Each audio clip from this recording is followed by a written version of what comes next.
Phoenix is changing faster than almost any metro in America. We're not just talking about population growth anymore.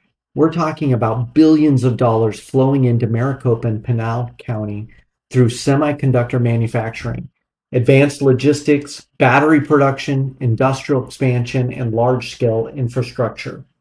And whenever that kind of money enters a market, real estate follows. Today, I'm going to break down the biggest commercial and industrial projects happening across the Phoenix metro area, which neighborhoods are positioned to benefit the most, where the jobs are coming from, and what those jobs are expected to pay. And then I'll walk through a real-world Phoenix fix and flip example with things investors absolutely need to watch out for in this market. If you're a real estate investor, wholesaler, builder, landlord, or homeowner in Arizona, this is information that you need to understand. Welcome back to New Flip, and we're excited to get into today's focus on Phoenix. And we're focusing on different markets.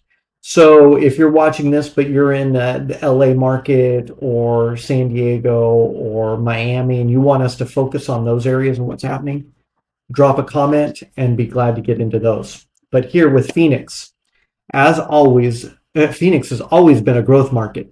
But what makes this cycle different is the quality of jobs coming into the state. Historically, Phoenix grew heavily through construction, hospitality, retirement, migration, and lower cost relocation.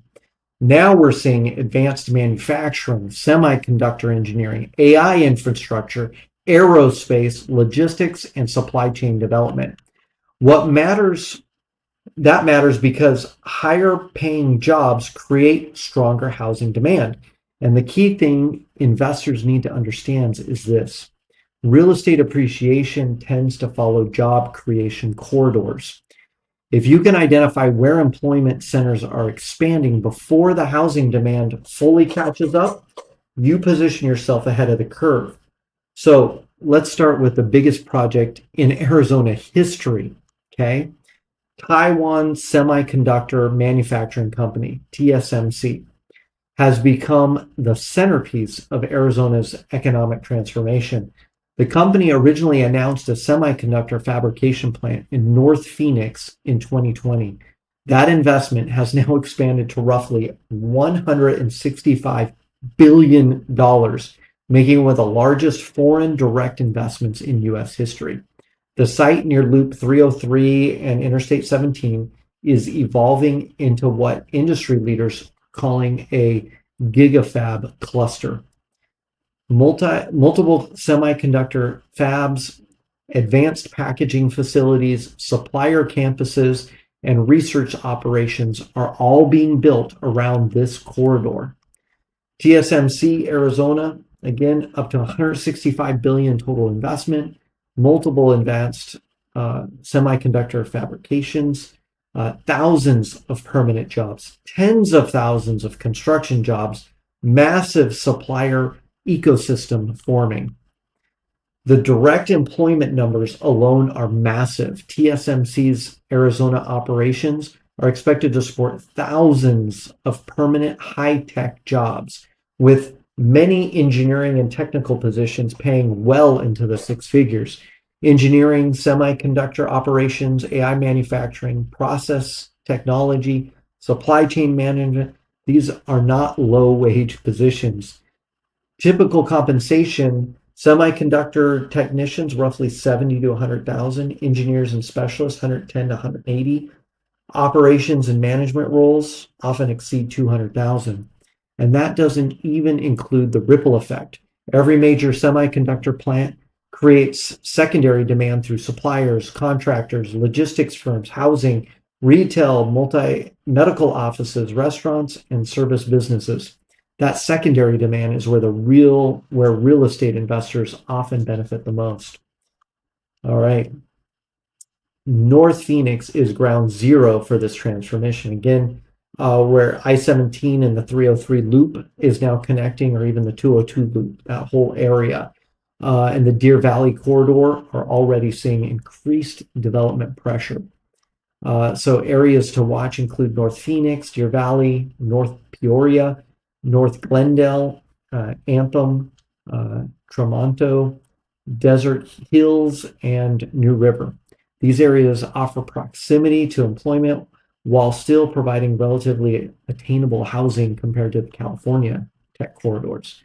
Peoria and Glendale are also becoming, from supplier growth, industrial expansion, and supporting infrastructure. Expect additional retail, multifamily housing, medical services, mixed-use projects to continue expanding west and north. There's also a massive mixed-use project called Halo Vista planned near TSMC campus. This development is expected to include residential housing, technology space, retail, restaurants, research facilities, potentially support tens of thousands of additional jobs over time. This is how entire economic corridors get built. Now, here's where a lot of investors are missing the opportunity. Everybody talks about Phoenix, but Pinal County may end up being one of the biggest beneficiaries of all this industrial expansion. Why? Because once major metros become expensive, businesses, workers expand outward. And Pinal County sits directly in the path of growth between Phoenix and Tucson.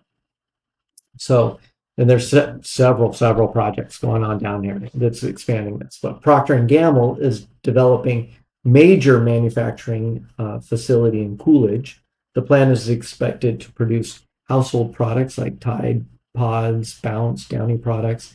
The facility itself is projected to create around 500 jobs. These positions include manufacturing, logistics, plant supervision, maintenance, engineering, distribution management. Expect compensation ranges from $50,000 to well over $100,000. What matters for housing is stable middle-income employment. That's the foundation of a durable housing demand. Pinal County is also attracting semiconductor suppliers, supporting TSMC and the broader chip ecosystem. For example, Canto PPC announced a semiconductor chemical manufacturing facility near Casa Grande, or Casa Grande, however you want to pronounce it. These facilities support chip fabrication operations by producing ultra-pure industrial chemicals. That may sound boring, but these supply chain businesses are extremely important because they create permanent industrial employment. Casa Grande continues positioning itself as a manufacturing and logistics hub. Advantages: I-10 goes right through it, available land, lower housing costs, proximity to Phoenix and Tucson. As employment expands, expected additional pressure on entry-level housing, build-to-rent communities, workforce housing, and multifamily development. This can create strong opportunities for long-term rental investors and fix and flip operators focused on affordable inventory. Coolidge is another market investors should monitor closely. Historically overlooked and well overlooked, the city is now seeing significant industrial interest. As jobs arrive, demand for clean, affordable housing stock rises quickly. That's especially true for homes priced below the median Phoenix market. Florence and Santan Valley may also benefit indirectly. Workers often search for affordability first. If employees can't comfortably purchase in Chandler, Gilbert, North Phoenix, they start moving towards more affordable areas and acceptable commute times. These create opportunities for cosmetic fix and flips, resident rental rehabs, small family projects, new build infill, especially if inventory remains constrained. So how should investors think about all of this? Here's the mistake many people make. They chase appreciation after it's already happened. Smart investors follow economic migration patterns early. And in Arizona right now, the growth story is being driven by employment infrastructure, not hype, not speculation, actual payroll growth. The key indicators I watch for are job creation, transportation infrastructure, supplier ecosystems, industrial permits, utility expansion, population migration, housing affordability pressure. When those start aligning together, real estate demand usually follows. Entry-level single-family homes continue to matter because many incoming workers still want home ownership. Properties needing cosmetic improvements can create strong flip opportunities. Workforce rentals may remain extremely important in this cycle. Not every worker relocating to Arizona is ready to purchase immediately. Rental demand near employment corridors could remain elevated for years, and it's already quite elevated. Infill redevelopment also become more valuable as land prices increase around major employment hubs. That includes small lot development, tear down rebuilds, duplex conversions where zoning allows, value add properties in aging neighborhoods. But execution matters. And that brings us to the next section. Now let's talk through a real world Phoenix fix and flip example. I actually just got one from a wholesaler that I know, and let me just pull that up really quick. All righty, and let's go over here, and this here is New Flip. I'm the CEO of New Flip, and again, this is how you can easily go in and check and make sure that these properties make sense. To be honest, we're going to be doing this live, so I haven't even looked at this property yet. But let's see what it can do here. So right now, they're saying the purchase price is $199,900.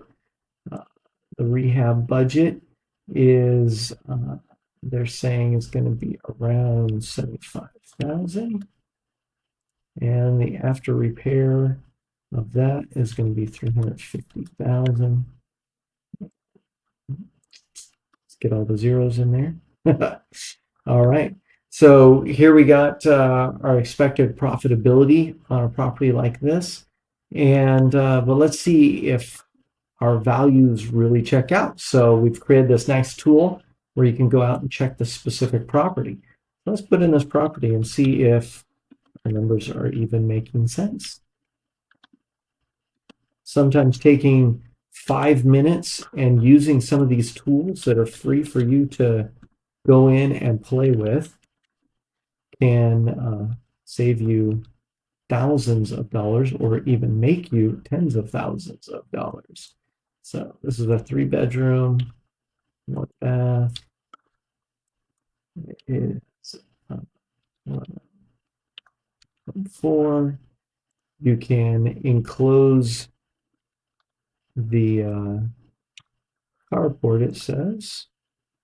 Add some square footage and an extra bathroom which is great. And then we're going to look up these property values.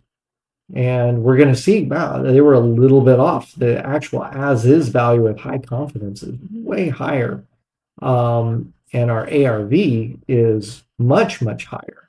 So, and you get all the comps down here that you can play with as far as that goes. You can click on getting a detailed report of this, but I'm kind of interested in what our financing numbers will look like, because these numbers are way better. I'm going to have to maybe look a little closer at this deal. All right, so this is a fix and flip. We got addresses are in there, carries over our numbers, and it gives us our updated ARV that we pulled. I got plenty of experience here. We love to flip properties. Got good credit. And close in 2 to 3 weeks. Close it in my LLC. Go ahead and fill all this in. And just log in here. Create your own password the first time you're in it. Just remember from there on out. And boom, look at that. All right. Program T, okay. I can get a loan, 10% down, and it's going to build in all my interest reserves, so I won't have any monthly payments while I'm doing the flip. Put the 75 grand in here, and get that 276. You remember 422 was our number. So you're making a clean 150,000 on a really nice clean flip. And you can go right in here, start with the application and everything. So that's how easy it is. Literally take a few minutes and come in here, make sure the property makes sense, make sure it works. Sometimes I never know when I pull these up. Sometimes it's the reverse, and you're like, okay, it's not a good deal.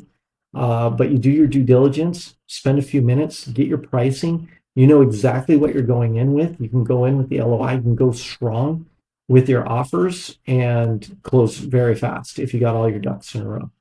So that is some exciting news there. So just remember, in Phoenix, if you haven't flipped in Phoenix before, watch your insurance costs, and that's pretty much everywhere. Insurance is getting crazy on how much that's costing now. Make sure you're checking the HVAC, the AC systems. If it's 7-10 years old, you're probably gonna just need to get a new one put on. That's usually the safer route to go. Make sure that actually permits and that are pretty simple here in Phoenix to move with that. Make sure you don't over improve the neighborhood. Go look at it. There's no reason to put a second story on this if you're in a little single family or single story neighborhood, right? Although plenty of people are doing that too. All right. And then as we start building out, where is Phoenix headed? I believe Arizona remains one of the strongest long-term growth stories in the country because employment growth is increasingly tied to strategic national industries. Again, the semiconductors, AI infrastructure, advanced manufacturing, logistics, defense-related supply chains, that creates long duration economic demand. You're not going to get the big 2008 drop when it was just the whole economy was just run off building houses. Now you actually have employment, and it's all kind of employment coming in and building everywhere. So does that mean every property is a good investment? Absolutely not. Make sure that you're buying right. I'll keep saying that over and over for all my flippers out there.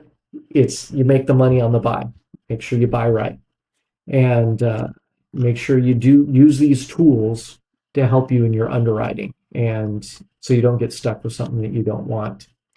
All right, I'm looking forward to helping you analyze these deals. Again, go to nuflip.io, nuflip.io. It's free. Use the tools and start doing that due diligence. And I look forward to talking to you later.